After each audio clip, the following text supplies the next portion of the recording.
So thank you for this interesting introduction. As a matter of fact, the level of my presentation won't be very technical on purpose. I will try to give you two perspectives. One is the expectation of big data from the business perspective.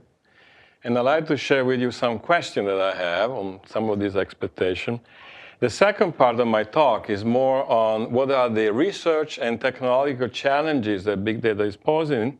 That could be interesting for students or researchers alike, but also there are a couple of questions I'd like to share with you. And then I will conclude with a personal twist, which is maybe looking at big data in another angle, which is typically not really spoken in normal conferences or at other situations. So the power of word is very important because, with words, you are raising expectation. So expectations are important. So if you see here, data is a new gold, or something like that. This is from the European Commission. They are strongly pushing what they call open data, so open the data for services in the public organization and public sector. But you see, the word is important because it raises expectation. So I'd like to review with you some of these expectations from a business perspective first, and maybe looking a little bit inside of what the meaning of this expectation. So first of all, what is big data? Big data is around has always been around, but now what is very interesting is that data is not only the typical structured data that you store in typical relational databases as we know about it, but it comes in different kind of format or no format at all. Like, for example, video, digital pictures, intelligence sensors, GPS signal, and so on. Now, all of this kind of data in volume, but especially in structure, does not really fit into conventional database systems, because they are different kind of things, and there's a lot of them. So, having said that, when we talk about big data, typically, we need to distinguish between three categories: big data, open data, linked data. Now, in general, big data, if you want to have a very rough definition, is anything that doesn't really fit into an existing database because it's too big, it's too fast, or the format is too complicated. And that's actually what I will cover in this talk. There are a couple of other aspects of data that are typically looked at, especially in Europe. One is called open data. That refers to a subset of data that you want to make it freely available for society. For example, for commercial, non-commercial purposes. Public governments are such a case. Now, they have a lot of documents, most of them on paper, and then they digitalize it, and then opening up is a political act. Because that means you have access to information, and then you can build your services on top of that, and it's another way of reaching out the citizen. The third one is called linked data, and it's actually linked to the semantic web, which basically means that you would like to link the data together in an intelligent way in order to have a kind of network of data. The interesting thing is the free communities, they develop their own tools, they have their own jargon, but they hardly talk to each other. Interesting. The vendors of big data are not necessarily the vendors of open data and linking data. The scientists are actually working kind of in parallel, but there is a kind of different angle. And to some extent, it's all about data. But, I will focus more on the first, on big data. So, there's a definition that I've taken from one of the first reports that was written by McKinsey about big data. A couple of years ago, one of the first, that said big data in everything refers to data sets whose size is beyond the ability of typical database system to actually capture it, store, and handle it. That's kind of neat because, in other words, data will grow and technology kind of follow. And if you start talking about petabytes, then you are on the big data side. And anything below that, is large amount of data, but whether it's actually fitting this definition is not the case. I mean, typical relational database system can still handle terabytes, but when you talk about petabytes, then you are really in trouble. So, the European Commission has decided recently, actually in July, that digital economy and big data is an important topic.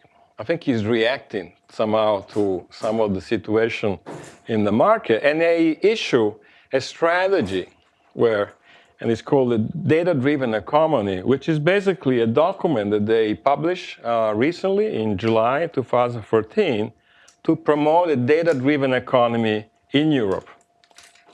That's an important statement, because then the European Commission is actually driving somehow the politics in Europe. And Europe is actually several countries, there's not only one. And they realize that data is an important asset. And you need the tools, you need the skills, you need the funding. So as an important priority is a statement, it is an important statement the European Commission has done, quite late if you think about it, but at least, better late than nothing.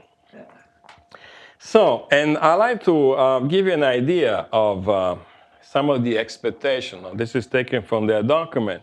There's a lot of expectation. There's an expectation that the market will grow considerably, much faster than typically, that a lot of new jobs will be created, and that's very interesting, the European Commission is kind of scared that we are lag behind the United States. So what they're trying to do, they're trying to figure it out, niche markets where they think big data might have an impact. And these niche markets are not the usual digital marketing, are not the usual fraud detection, are not the typical suspect use cases, but they're more in vertical, like food security, intelligent transportation, healthcare, energy, and stuff like that. If you think about it, that there is a trend of intelligence sensors, like intelligent meters coming up, this is actually a challenge for everybody. So big, actually, vertical markets. It's going to be a new industrial revolution. Well, this is actually something to be discussed. I'd like to share with you this slide, which is taken from the European Commission, just to give you a feeling that we Europeans kind of feel that we're late, especially in the development of technology. Well, there are many reasons why the Europeans are lagging behind. First of all, there's innovation, in software tends to happen here more than sometimes in Europe. But in particular, when you talk about data, and data is something that is not software, it has a meaning, it's connected to people, for example. In Europe, there's a lot of rules and regulation, and also attitude towards privacy of data. For example, I'm located in Germany, and they're very sensitive about data ownership and protection, to an extent that each country has its own attitude and its own rule and regulation. And each of them has to be kind of taken into account. So there is no one single Europe, although data is all over the place. And data is beyond Europe, is worldwide connected. So, and you need the legal environment, you need to figure out different kinds of problems that are not only technical. Because, when you start basing your decision on data, then it has an impact on society. And there are a couple of issues that are important, and these are actually mentioned here. And of course, it's also a matter of investing money in educating people, building new tools, and stuff like that. So what is the answer of the European community will be, you'll see, a new program. But the important thing is, what you want to do with big data.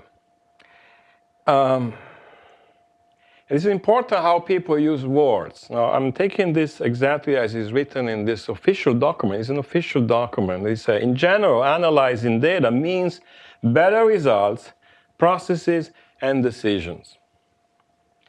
Now, let's start critically looking at this statement first. I'm taking this statement in pieces, and then we can start talking. Now, in general, analyzing data means better results, processing, decision. It all depends on the intention. So, depends on your intention. So, if your intention is good, then this is going to happen. If your intention is different, is not necessarily that in general this will lead to something better. No, I will talk later, for example, one of the promise of data analytics is better transparency. But better transparency is not necessarily always something that people want. You see, this is I'll give you an example later on. So, and in the document is written, as technological advances, entire business sectors are being reshaped by systematically building on data analytics. It's a very strong statement that I would rephrase rather than the business with society. So, are we ready to have a society being reshaped by systematically building on data analytics? It's important to look at each word, because these are words that I didn't write. These are official words of a body which has a kind of political power.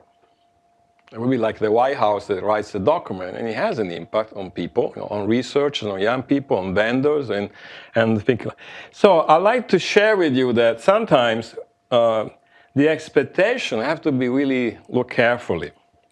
So what is big data supposed to create? Value. Now, and this is the example I wanted to make. And this is taken from one of the first McKinsey reports. You can read the list of the supposed value, one of which is creating transparencies. Now, let me tell you a story. I was involved, I saw a project of a large car manufacturer. I don't give you the name, I don't give you the country, so you have no idea. It's very large. He has cars and trucks all over the world.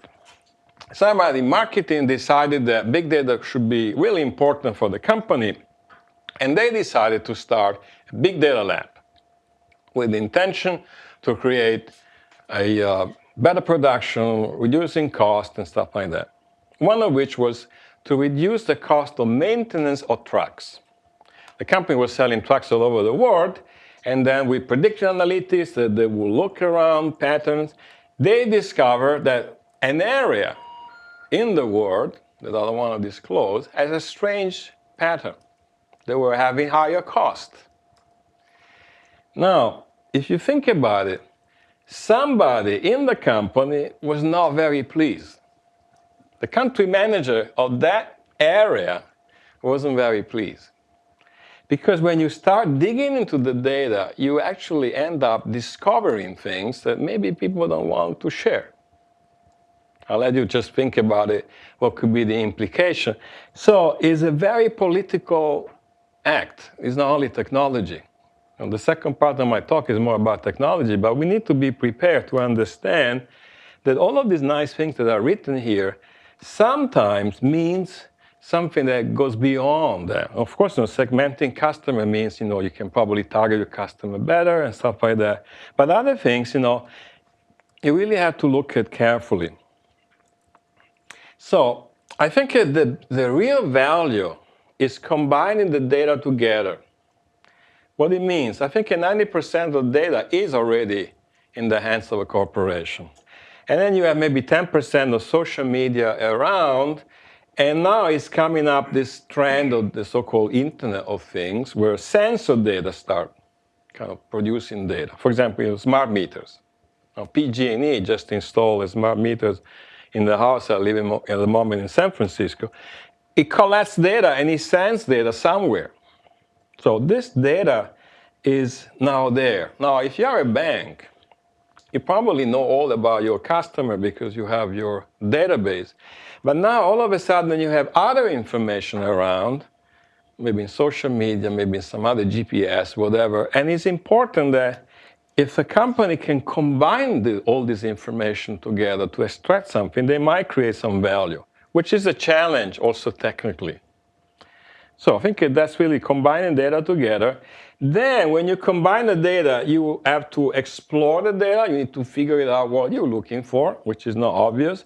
And once you did some analytics or some kind of modeling, you need to be able to visualize it. Otherwise, nobody understands what you have. And that's a kind of search. Let's call it big. Sometimes people call it big data search. Combine the data exploration, analytics, visualization, and here we go. Then you get something that you need to be able to understand. These are some of the typical examples of big data use cases.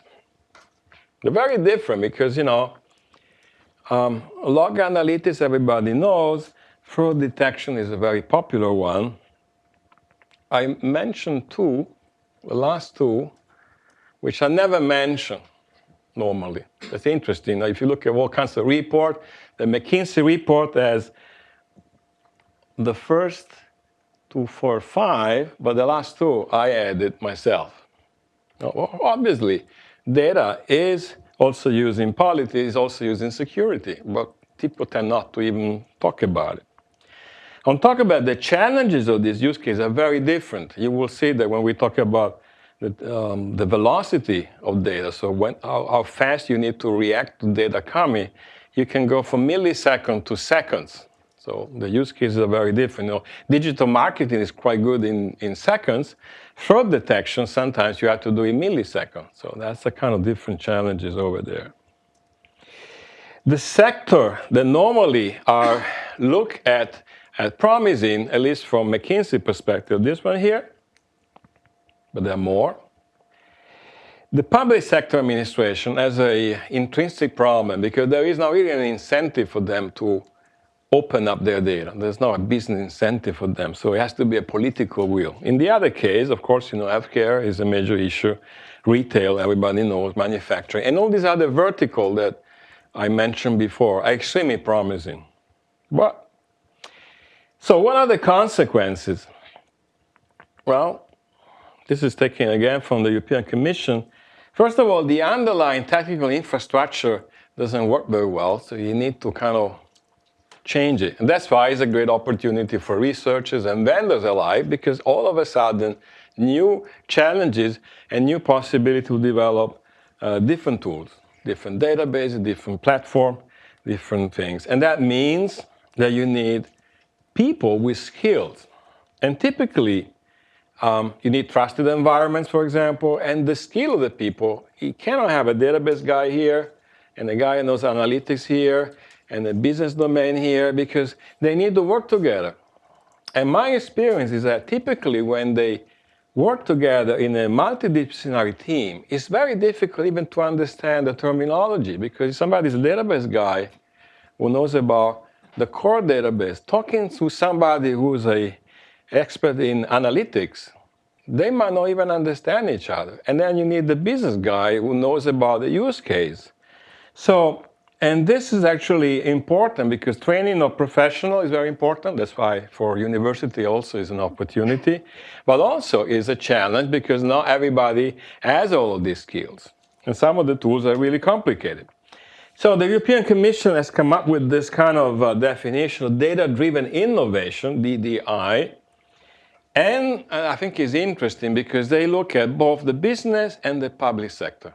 That's a very European attitude, which I think is good because, there's a business, there's a public sector, and I would say the society at large.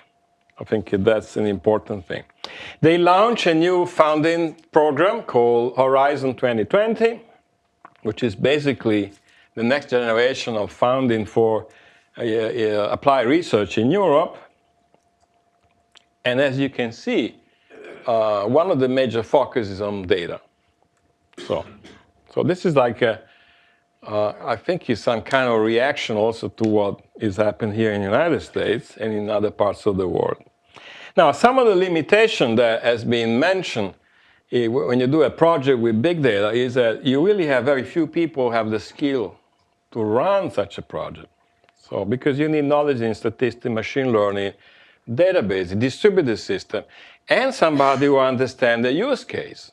Because it would be totally useless if somebody has a great technology, but then they invent a use case, which is one of the very important facts here. And also a challenge for the data scientist as a profession. Now, McKinsey mentioned some issues that are mentioned as follows: data policy, which is more on the technological part, and I will devote the second part of my talk. And then issues that are less technological, privacy, security, intellectual property, liability, access to data, because, integrating the data and the different in industry structure. As I mentioned, the public sector has absolutely no incentive to open their data. In some other sector, the incentive is more business-oriented. So, just to finish this part, again, the European Commission has highlighted a couple of areas of interest, and I want to mention two.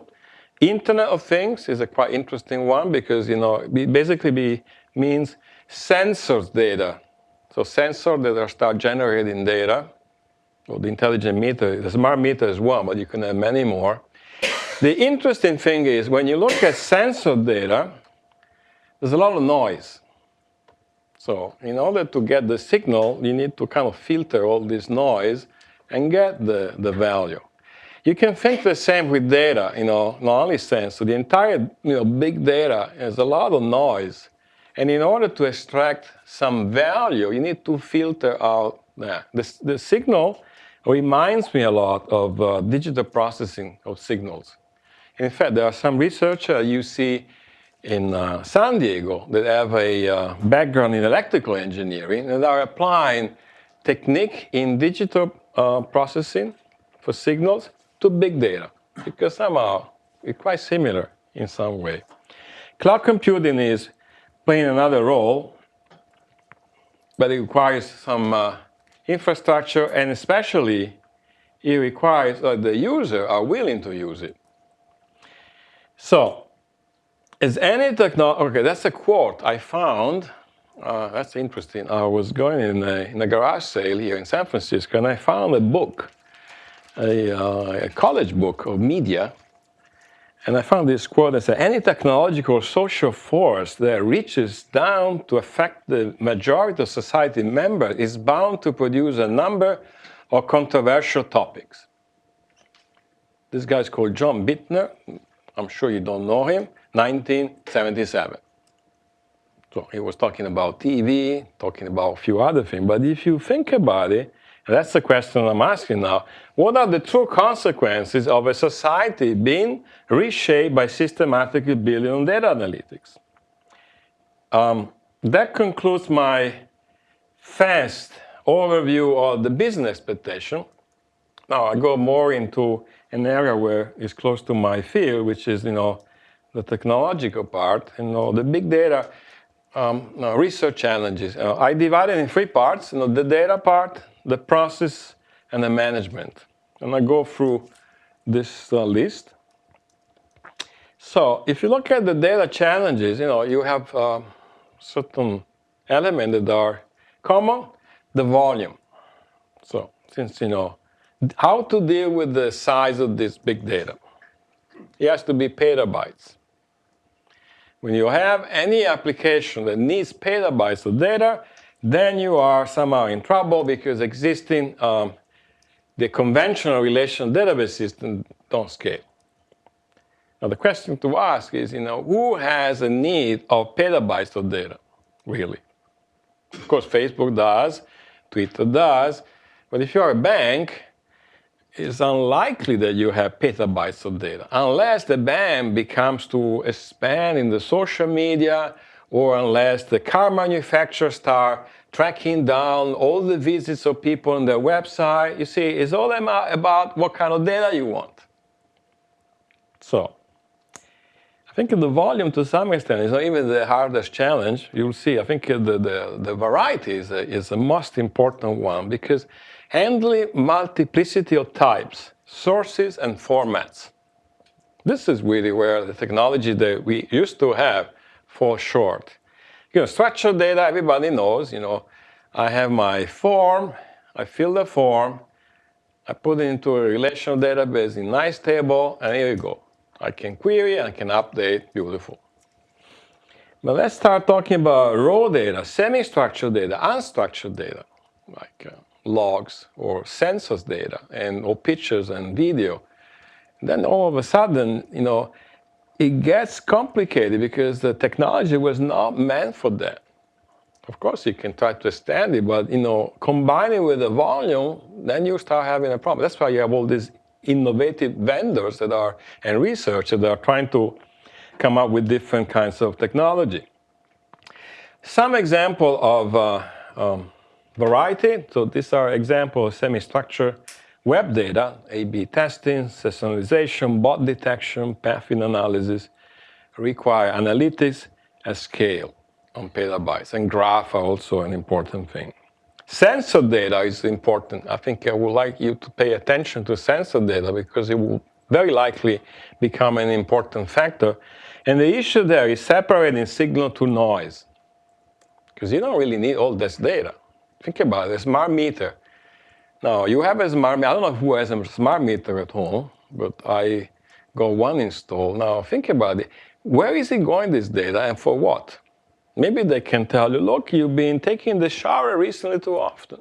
Or the temperature in your house in the last 24 hours was actually above the average, or whatever. And then you also receive a lot of information you don't need, because you don't need this data every millisecond. So then you have lots of data, and it's accumulating. Then a few other challenges that are actually important. The data availability. Is there data available? Now, this seems to be like an easy question, but it's not, because if you're using data for predictive analytics and your data is not available or is partially available, whatever you're doing will not produce the results you want. And the data availability might have all kinds of limitations that are not technical. For example, you can't have this data because it's sensitive data, or because you have no ownership, or because for all kinds of other reasons. And once you have the data, who is telling you that this data has a good quality? So determining the quality of data sets and their relevance to a particular issue is not a trivial case. And think about it, a good process will typically make bad decisions if based upon bad data. So, and that, this is no more a database issue. This is becoming a data issue. Who is able to decide if the data set is good for what you want to do? If you are in healthcare, you start worrying, if the data set is not good. So, this is an example mentioned there. I think it's very important, but also is a challenge. It's an interesting opportunity for people that have something to contribute on that part. Another important and often mentioned challenge is velocity. Reacting to the flood of information in some kind of real time. Now the data comes, and then you need to react. Of course, not every application has to react in the same way. You can react batch, so I store it, and I process it batch. Or I need to react on the fly, but it's different if you need to react once in every second or every millisecond or whatever. The velocity is a challenge also for conventional technology. And again, if you have sensor data, then you can stop them. It goes. Veracity is an important, often not really thought challenge, because how can we cope with uncertainty, imprecision, missing values, misstatements, and untruth? Again, it goes to data quality, because at the end, if the data is not good or true, then you have a problem. And also another big challenge is data discovery. How to find the data. Maybe the good data is there, but where? Especially if it's web data, it's quite important. And at the end of the day, once you're finally able to collect all of this data, now you're not finished, you just start, because you need to combine these multiple data sets from all different places in order to start doing some kind of analytics. But think about it, sometimes you don't even know the source, or you didn't even know. In this particular example of the big data lab in this car manufacturing, they were exporting data from Oracle database without even knowing the schema, and they didn't even know what was the meaning. How can you do analytics if you don't even know the meaning of the data? So, and that's some very practical challenges. That's why it's needed a few solutions. The data comprehensiveness, we discuss it because, it might be the certain area that are not really covered, and what are the implications? And this is a big is a big topic because most of the time data is linked to people. And this data can identify directly or in an indirect way people identity. Now, of course, you could say, well, it's all about attitude. If I leave all kinds of traces on the internet, I have a Facebook account or I have a Google Plus account, and I leave traces anyway, so maybe there's a need of changing something. But you have to understand, this is exactly the quote of 1977. Very sensitive area. Just an example, in Europe, where somehow people tend to be more sensitive somehow, there's been a kind of legal case called the right to be forgotten. I don't know if you heard about it, but there was somebody with a lot of money that did something not particularly nice, and he went on the internet all over the place, and he wasn't happy, and he went up to court and won the possibility that Google will remove all the links where he's mentioned a certain episode. This is the right to be forgotten. Google is receiving 1,000 requests a day to remove search links, totaling under 45,000 requests only in Europe for something like 500,000 web links. The funny and paradox thing is that this only works in Europe, which is kind of totally bizarre because data is all over the place. If I'm in Asia, then I can still see it. So I wanted to say that this is really an emotional and very important issue that is kind of outside our control sometimes. Another important, and I think an important, yes? It's also sort of goofy because Google doesn't have the data. Why not, if it's a link to a European newspaper that actually has a story that the person's objecting to being found? Yes. You've broken the wrong part. Killing Google's link doesn't make the data inaccessible. They're not forgotten. They're just Googleable. Very much correct. But you have to. Google still has the data. Sure. But you have to also consider that the person that are afraid of being visible, they're not necessarily technologists. They don't want to be seen in Google results. Of course. There's a history of the data, but these people are so afraid, and they go to court. The interesting thing is now that what has happened that Google, as far as I understand, has created a kind of internal board to decide case by case, these 1,000 cases, which one they will delete the links and which one will not. Which doesn't seem to be actually the solution to me, because it cannot be the company deciding which link to delete and which are not. At the same time, if you leave the decision to the outside body, then somebody's controlling the decision. So it's not an easy issue.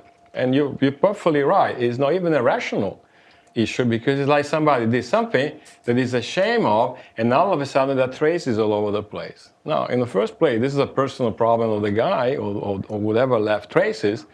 And if you're ashamed of what you've done, that's a consequence of having data all over the place. Well, but it'll disappear out of Google if you take it out of the London Times. Yes. In a short period of time. Whereas if you take it out of Google, it's still on the Times website. Right, but somebody went to court to make sure that Google would be then removing the links.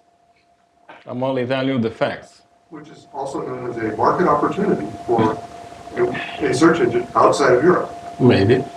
I didn't think about it in this way, but... You're at Stanford. We always think about that. Okay.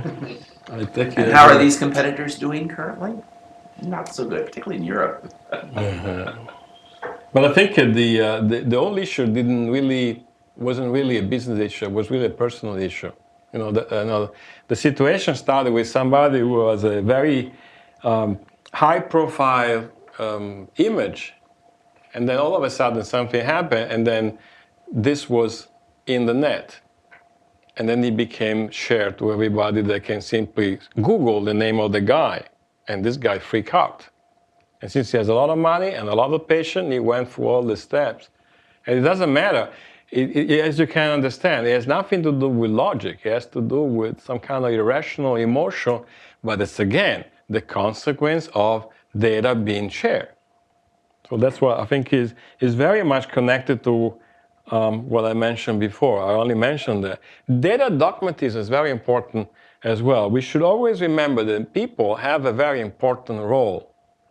Not that we think, predictive analytics will be the only way, especially in healthcare. Think about it, You don't want a completely automated system that will predict something for you. I think the role of domain expert has to still be important. This is an interesting quote. It would be worrying if the healthcare sector only responded for flu outbreaks when Google Flu Trends told them. Very actual now with some kind of situation with the Ebola and stuff like that. Now, on the process, we have a few challenges. How to capture the data? Not easy. So that's why there's an opportunity. Once you have the data, how you align it from different sources?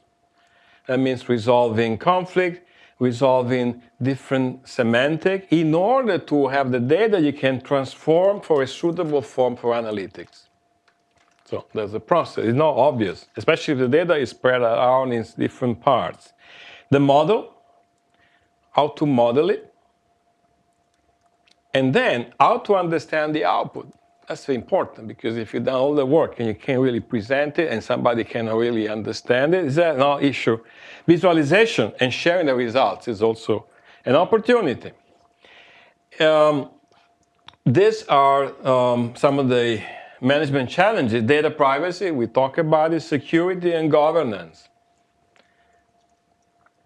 Now, this is not new. I mean, if you think about it, even data warehouses had already this concern. Legal and ethical concern always been existing. Only the difference is now that before, in data warehouses, you wouldn't really have the data of every citizen. Now, with big data, it's much broader. You reach more people. And it goes more down into society, and then people react. Before, it was like only for technological people, BI. Now, all of a sudden, everybody has a profile, and then you start hearing the consequences. Somebody has a profile in Facebook, and then the people that are hiring somebody, they're checking their profile. If you don't have a profile, they think you're not social, but if you have something in the profile that is not good, then they think it is not good. So, and these are some of the challenges you have, and also security is an important thing. In terms of analytics, and that's an interesting paradigm shift now. The application logic should go close to the data and not the other way around. I mean, normally in the old kind of database stack or database way of thinking, it was the other way around. But now with this mass of data, it should be the other way around, which also poses a challenge on the technology. So until you're talking about terabytes, current database systems are quite okay. But when you go to petabytes, then all the classical relational database system doesn't really scale. This is actually not something new. It was actually already discovered by people working with astronomy, for example, where you have a massive amount of data and you need to put the analysis close to the data, not the other way around. You don't send the data to the logic. Here is an interesting observation. So I was talking about astronomy. If you think about it, people that work in astronomy, and there is a guy called Alex Salari who worked also with database people a long time ago. They make an observation that astronomy is becoming a data-rich science, and this was written in 2004. Please notice the quote. Data is everywhere, never be at a single location, not scalable, not maintainable. Is talking about astronomy data. But if you think about it, not scalable, to some extent not maintainable because you can't really handle it. Data is everywhere. Interesting, never be at a single location. This comes because there's a evidence that the universe is expanding. Big Bang and the universe is expanding. The interesting thing is, I learned that there is no center. So if you have any point in the universe, you will be seeing the universe expanding, but you take any different point, it's expanding the same way. So there is no center. And this is kind of somehow the same kind of experience that we have when the data is overflowing us. The only difference that astronomy, I think, for many years was not a business case. Now data is becoming connected to a business interest, and then some of the experience that the astronomy people have done are kind of different. Of course, the format of the data is different, but some of the challenges are the same. Also, an interesting quote. I was actually privileged to interview a few interesting people in the last years, and I interviewed the CTO of Amazon a couple of years ago. And interesting quote is especially this one that says that when you query, in the old days, you know exactly what you're querying. You know exactly what you want to ask. In this new world of analytics, you kind of don't know exactly, so you're exploratory. So you need all kinds of different ways of doing analytics, which is different than the usual one in business intelligence, for example. Evolving over time. Of course, he's pushing, his cloud. So the second part of the quote, not constrained by resources, of course, they're pushing their own cloud. But the first part of the quote is very important because it's also a paradigm shift in the way analytics are done. So that's why big data analytics is not the same as the conventional business intelligence. That's why, because the way the data is there is different, and then you need to figure it out without really knowing what you're asking and figure it out what kind of patterns you find. Now, the interesting thing is that if you want to analyze, you need to find the right model. That might take some time because you might not get it right in the first place. And it should be at scale, large amount of data. So that's one challenge. How to do analytics at scale. And second, how to do in real time. Now, in real time means that somehow you don't want to live in the batch and then do something and give you the result maybe the day after. You want to do it on the fly. Also here, real time, what does it mean? You can have digital advertisement, like Yahoo does. A second would be fine to do React. Some people in fraud detection want to have it in a millisecond.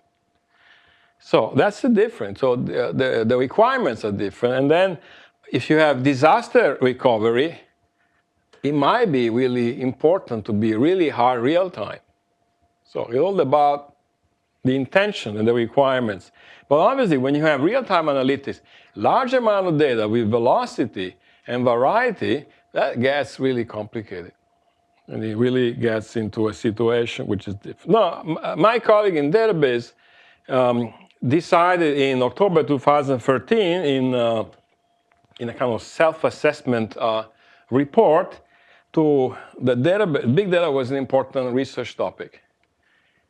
Since I'm also part of the database community, I think we're a bit late, but nevertheless, and here we are. We have a list of very important people that really are shaping the database world and some of the distributed system world people. And these are some of the challenges that they found.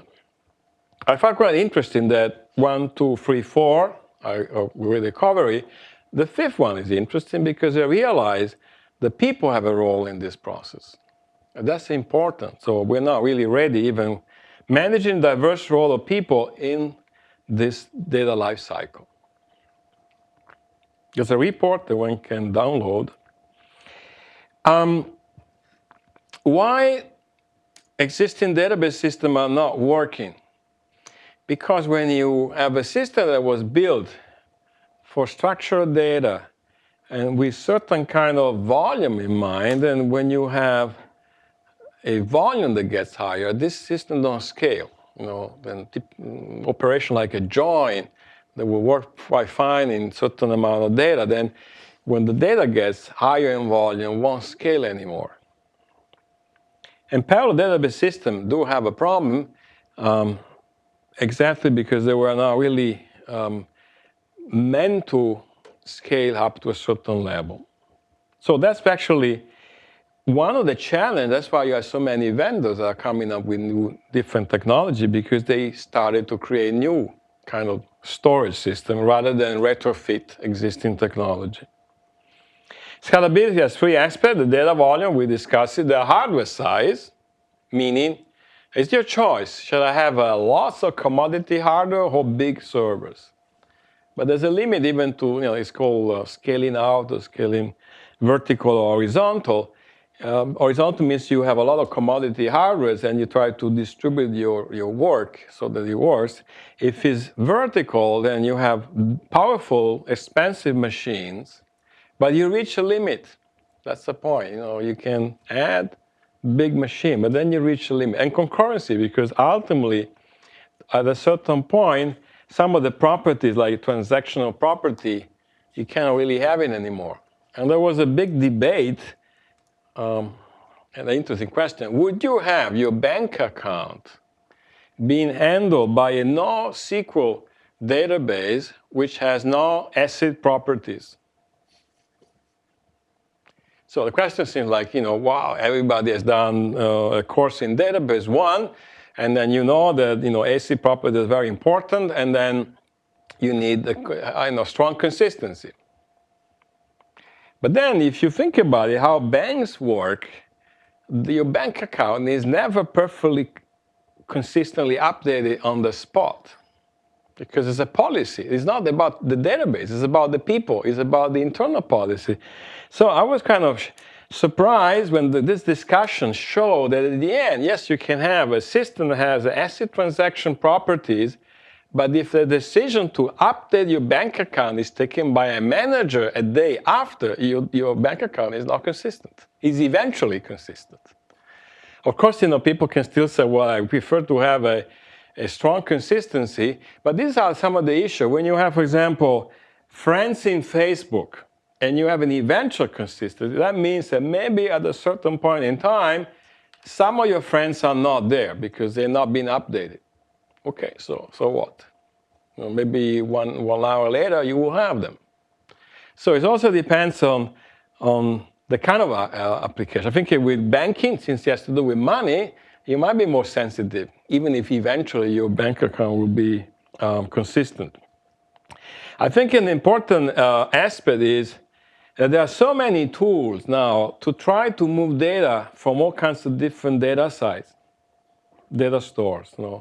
The ETL was already a difficult task in conventional business world. Now it become even more complicated. And there's a need of some tools for integrating and moving data. So here is a debate. It was actually quite well described by Mike Carey, as a database scientist, in a keynote in 2012, and actually said, well, big data in the database world, early 80s, was parallel databases. Well, sure enough, in architecture, and then and if you think about it, for many years there was not an open source parallel database. And then in the 90s, non-database people, system people that are expert in distributed system, revolutionized the whole thing. Then you have the Google Big Table, the Amazon Dynamo, and eventually Apache Hadoop and all kinds of other MapReduce. And this is not a database contribution. Of course, it has an impact. The database vendor, the classical, re-implemented some relational database. Here are some names, you have it in there. So, what is the situation nowadays? If you want to analyze big data, you have typically, as a state of the art, either a parallel database or NoSQL or in-memory databases. You might have a Hadoop connector. You still have the data warehouses. They're not going to go away. So now all of a sudden the question is, but what is the platform for big data? So you have NoSQL, you have, for example, document store, key value store, they are column-based, so as opposed to relational. You have new SQL, so implementation of SQL for analytics. You have in-memory databases, where most of the data stays in memory. And of course, this is due to the improvement of the hardware. Before it wasn't even thinkable. You have the Hadoop. You have the data warehouse plus scripts, workflow, ETL-like data transformation, so forth and so forth. Here is an interesting situation now. If you look at many vendors that are trying to define an analytical big data platform, they have this kind of variation of that. The question is, and that's the question for database people, are we going back to what we call in the early days federated database? Federated database, it never really worked. But here you have all kinds of data all over the place. But the intuition, I think, is that there are so many moving parts. And if you start moving data, for example, I have data in Hadoop, and I pull the data to do analytics and pull it back. It might work if you query, but if you start updating, you start changing something, then you start having inconsistency.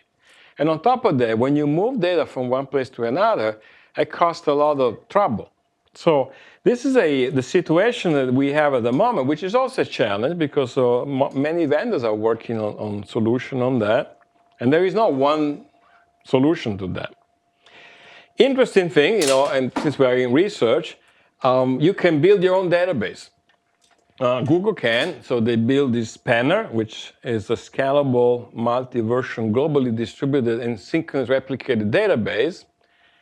Interesting enough, Google replaced a sharded MySQL for the AdWords.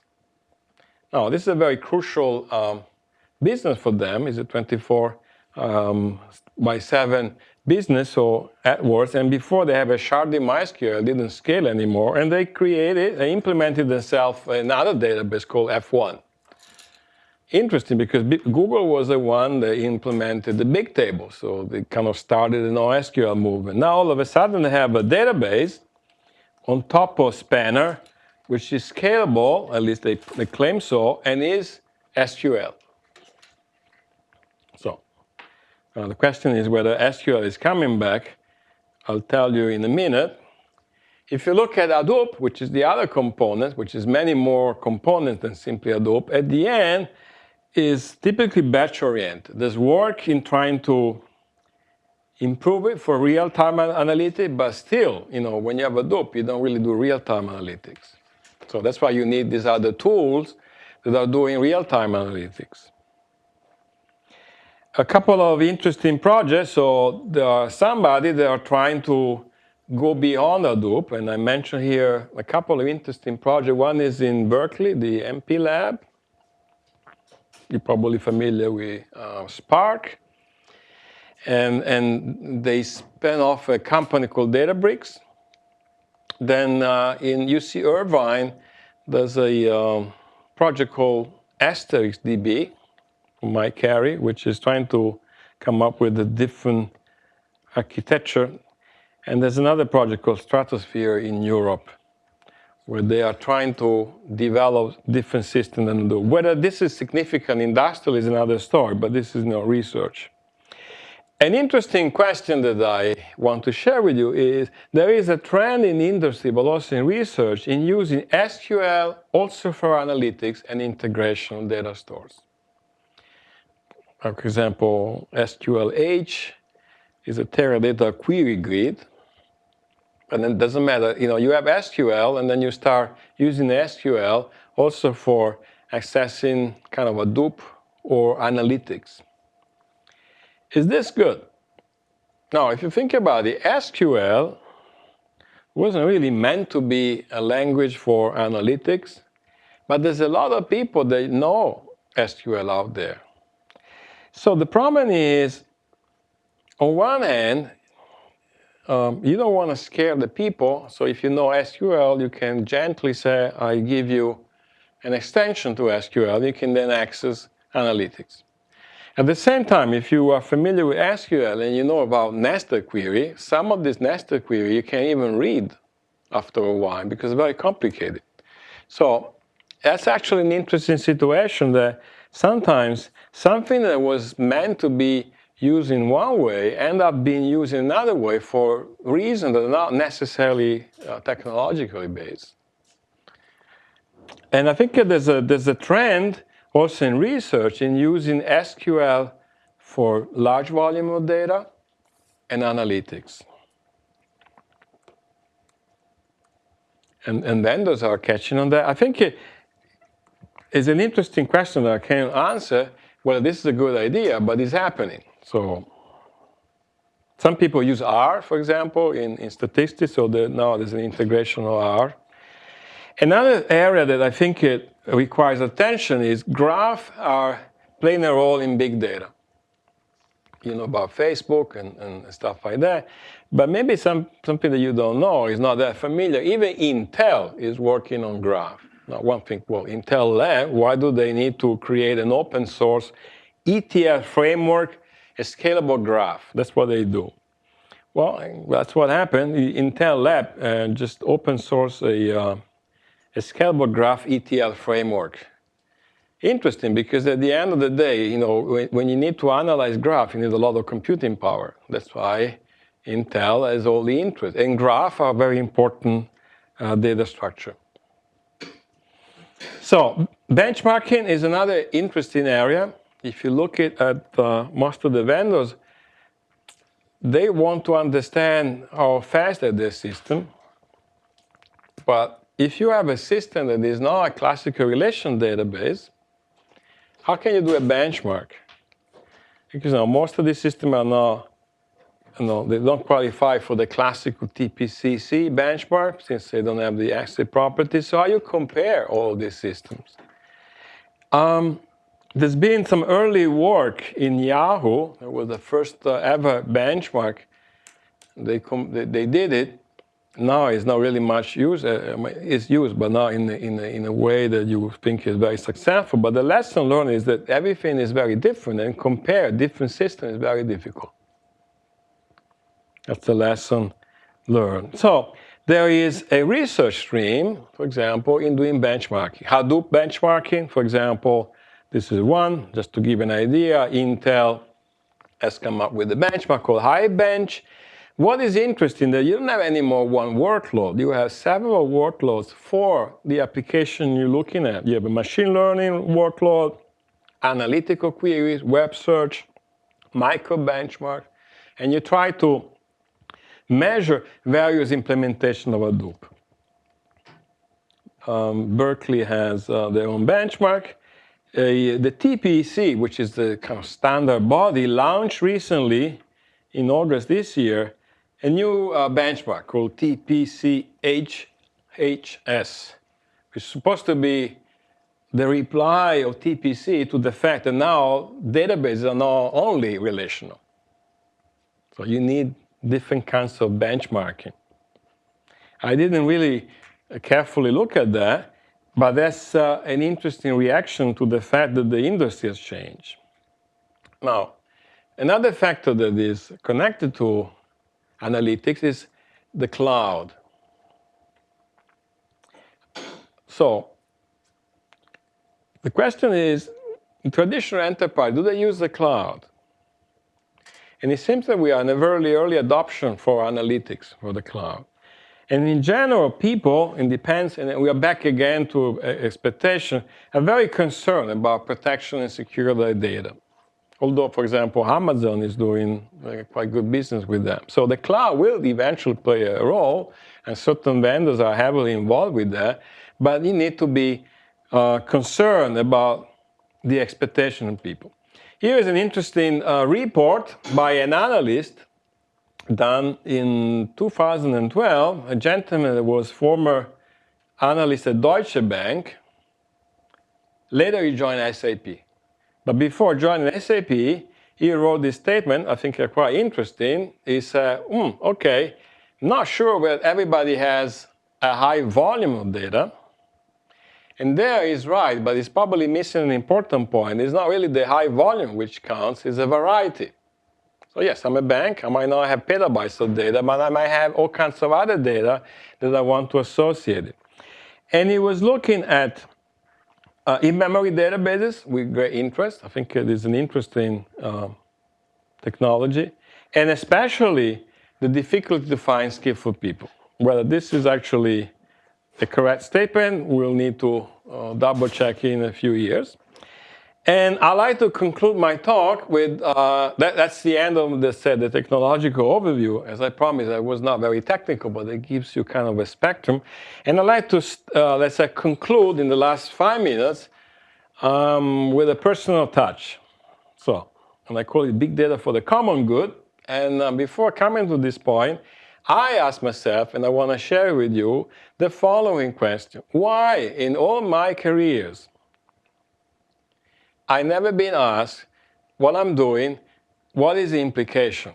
So in our system, for example, as researcher, but even a research in industry, we're not really asked if what we do has a social implication. Normally we go to conferences, we publish, we write journals, or we write software that is being then turned into products. And the question is, I never receive a question like, hey, but what are you doing? What is the implication of what you do in terms of society? And I asked myself, why? And I only came up with 2 reasons. One is a lack of obvious economic and personal incentive. I don't get more money, I don't get promoted, and no even come and say, you're a great guy. So why should I do it? It's not in the system. So, and so I reached kind of a point and I said, why this is happening? Why isn't it possible to involve all this talent in the industry, in research, in top universities like this one here, and make an impact? We're doing technology. How can we just try to help? And I stumbled into this quote. I found it quite nice. Big data for the common good. This is also a challenge. It's another kind of challenge. It's not a challenge of the one I list you, the business challenge, the technological challenge. But maybe we could call it the common good challenge for big data. I find it interesting. DataKind is an organization, and I did a little research, and yeah, there are some initiatives, some from the UN, the 3 listed on top. Recently, the Eric and Wendy Schmidt Foundation started something called Data Science for Social Good Fellowship, which is a program at the University of Chicago where they train data scientists for something good. But other than that, there's not much more. And then I was curious, and 2 years ago, I asked a few colleagues in different places, Google Research, IBM Research, a consultant, somebody in Microsoft, well, why? Why that is not happening? And none of the reply that I received were so convincing that you would say, we shouldn't be done. There's an interesting quote of Paul Miller, who was a consultant, and said, well, maybe it's just a matter of priority. And again, it goes back to the incentive.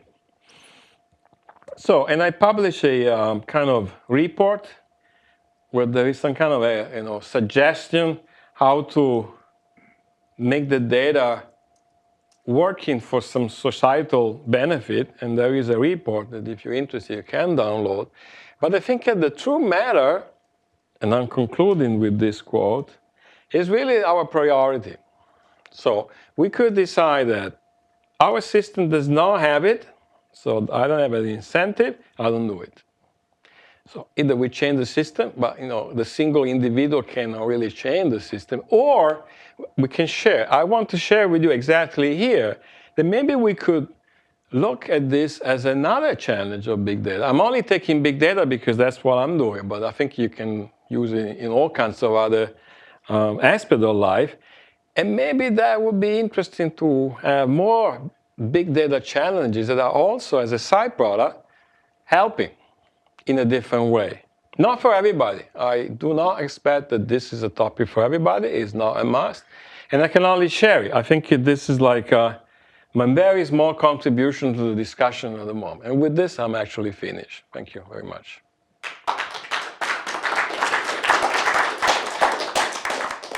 Yes. So I think that, big data or these technologies around big data, these are simply tools, right? And tools can be used for good or bad. I think we're early in the process, and so today people are using it for economic benefit. But just yesterday on NPR, I heard about this American group starting to look at Twitter social feeds to see, to detect people when they were in trouble, when they were suicidal, to alert people. So I think it's just a matter of time before, the people who are familiar with the technology start looking at different applications.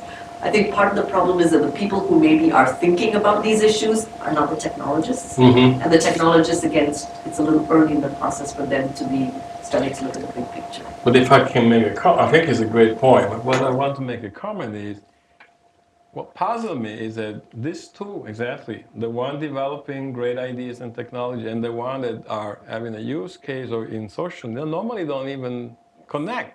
Yes. There is nothing in the system that put them, And I think I have a feeling that one person out of 20 might be interested, only that he doesn't know. And exactly, I think there's a need of maybe connecting the two. Most innovations happen when you go cross-discipline, right? Yes. And But it's so- also a challenge because you go outside your comfort zone, Yes. right? And who wants to go outside your comfort zone? It's difficult.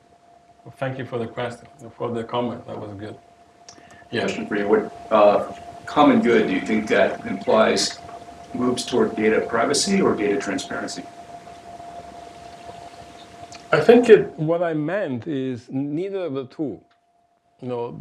These are issues, okay? And every, let's say, new technological innovation pose a question like, even when the car was invented, the behavior changed. So in good or bad, you can decide. What I meant is actually, I don't think data privacy is what I meant here. I think what I meant is the intention. How can we foster an intention so that when you are developing maybe solution for big data, you have in mind certain kind of requirements that are not obviously the one listed from the McKinsey report. Nothing wrong with the McKinsey report, don't get me wrong, but it might be interesting to connect it. But this is, I think, is a subject of a much larger discussion. So I'm only throwing the question, and of course, data privacy is a major issue. So is transparency. So is transparency. Well, the follow-on question is, what do you think of the efforts of the United States government I don't know if those are big data problems, but intelligence? I don't think what I think is actually not really this. I don't think, this is not the area, which I don't want to get into a discussion now because it's not necessarily the common good that I think in terms of positive. This is like a reaction to a certain situation, and then you can start getting into much larger discussion that are not the data. Because this discussion has to do with another dimension that has very little to do with data. It has to do with what you do when something bad happens and how you handle that. I'll just give you an example. I visited Alcatraz. There's a beautiful exhibition in Alcatraz by a Chinese artist. And you go to Alcatraz and you see a place, and this place has a history. And then you can judge by yourself whether you like it or not, but there's a history there. And then an artist that puts some kind of interesting thing. That's another discussion, which I think is much bigger, but it's not necessarily the big data for the common good that I meant. I don't know if I was able to explain you on that point. Yes.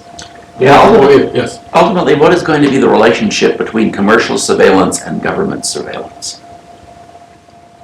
The commercial surveillance is for commercial property, things like advertising. Where the more they know, the better they can target. Yes, yes. And the government surveillance is the more they know, the better they can target.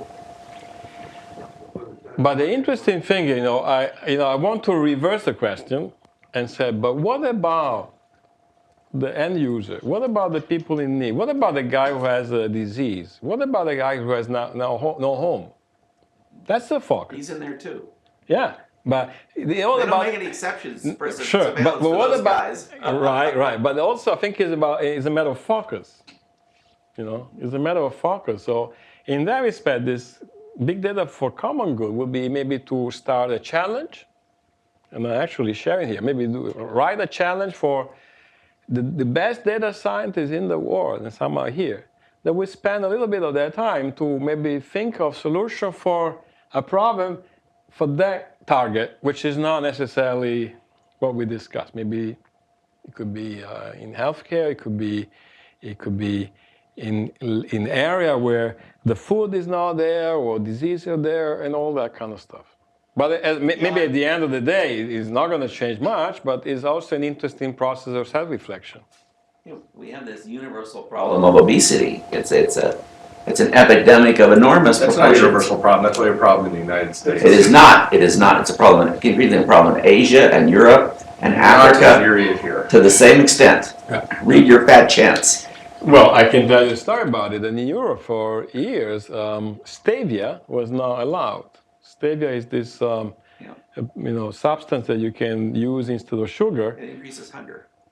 But it was not allowed for many years, and it was not, it's all about also lobbies and control, and you get into all kinds of different interests. But it's all about intention. That's what I mentioned before. They also didn't allow thalidomide, which we allowed. But and that's why I was a big concern when I read this statement of the European Commission and say, in general, analyzing data will be good. It's all about the intention, and it also depends who decide what to analyze.